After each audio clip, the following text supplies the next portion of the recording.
Singareni అర్జీ3 OCM1 గని నుండి బయలుదేరిపై వెళ్తున్న ప్రాజెక్ట్ ఆఫీసర్ జింగిటి రాజశేఖర్ ను శనివారం గనిపై పలు పక్షాల నాయకులు కార్మికులు ఘనంగా సన్మానించి వేడుకలు పలికారు. కార్మికుల పక్షాన ఆపరేటర్ ఆకునూరి బాలంకుసు రాజశేఖర్ సేవలను కొనియాడుతూ గౌరవ సూచకంగా ఆయనకు భారత రాజ్యాంగ గ్రంథాన్ని బహుకరించారు.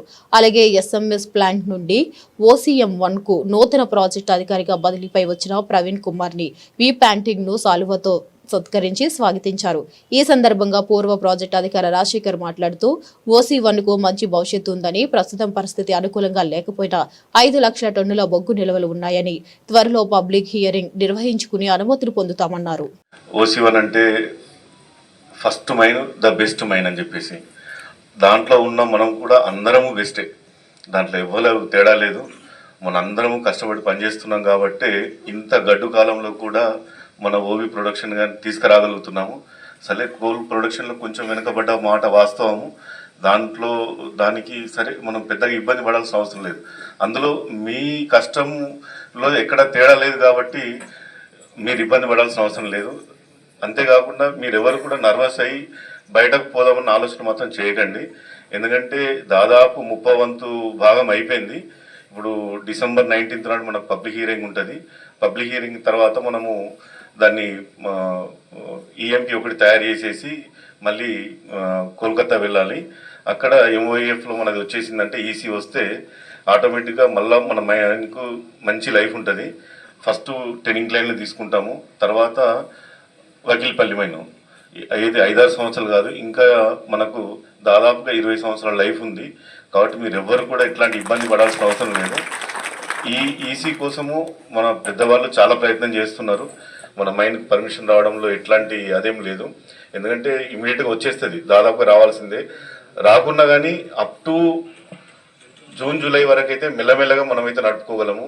కాబట్టి ఎట్లాంటి ఇబ్బంది ఏం లేదు, మీరు ఎవరు వరి కావాల్సిన అవసరం లేదు. ఎందుకంటే ఇది మంచి మైను, మనం పనిచేసే వాళ్ళందరం కూడా మంచి వాళ్ళమే. కాబట్టి దేవుడి దయ వలన, మనకు అమ్మవారి దయ వలన ఖచ్చితంగా EC పర్మిషన్ వస్తుంది. మనందరం ఇక్కడే ఉంటాము.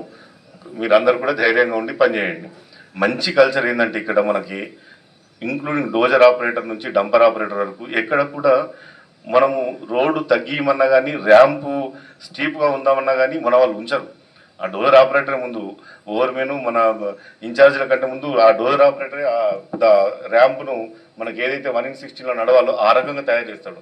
అది చాలా మంచి కల్చరు, మీకు బయట ఎక్కడ కనబడదు. అది ఏంటంటే డంపర్ నడవాలంటే రోడ్డు 1/16లో ఉండాలా, అట్లనే చేయాలా. బరువు పోయాలంటే మట్టి టైర్ హైట్ ఉండాలా. మీరు ఎక్కడన్నా చూడండి OC1లో ఆ బర్మ్స్ కానీ, డివైడర్స్ కానీ, మన ర్యాంప్స్ కానీ బయట వాళ్ళు ఎవరు వచ్చినా కానీ అప్రిషియేట్ చేసిపోతారు. మన ఆ కల్చర్ను మాత్రం దయచేసి మీ డోజర్ ఆపరేటర్లకి అందరికి మళ్ళీ చెప్తున్నాను, మీరు ఏ కల్చర్లోనైతే మనం పనిచేస్తున్నామో ఆ కల్చర్ను మాత్రం వదిలిపెట్టకండి. క్వాలిటీలో, సేఫ్టీలో రాజీ పడకుండా మనకు వచ్చిన ప్రొడక్షనే న్యాయంగా మనం కష్టపడ్డ ప్రొడక్షన్ మనం తీసుకుందాము. దేవుని దయ వలన ఎవరికి ఏం కావద్దు. మనం ఎంత సంతోషంగా ఇంటి నుండి వచ్చినామో అంత సంతోషంగా ఇంటికి వెళ్ళాలి. తర్వాత వచ్చినప్పుడు అందరూ చాలా హ్యాపీగా ఫీల్ అయినాం సార్. అదేవిధంగా వెళ్తున్నప్పుడు కూడా అదే హ్యాపీ తోటి మిమ్మల్ని బదిలీపై వెళ్తున్నాం, మీకు శుభాకాంక్షలు తెలుస్తున్నాం. అయితే మా షిప్లో నేను డంపర్ నడుపుతున్నప్పుడు మాకున్నటువంటి ప్రాబ్లాన్ని సార్ చెప్పుదామా అని అనుకుంటున్నాం. మేము మాకు రేపు వచ్చేవారు కంపల్సరీ ఆ ప్రాబ్లం సాల్వ్ అయ్యాయి సార్. రోడ్లు కానీ ఏ వర్క్ అయినా కానీ ఏదేమైనా బదిలీపై వెళ్తున్నాం. మీకు వచ్చినటువంటి PO గారికి మా అందరూ మన OC1 తరఫున మీకు అభినందన తెలియజేస్తూ thank you very much sir.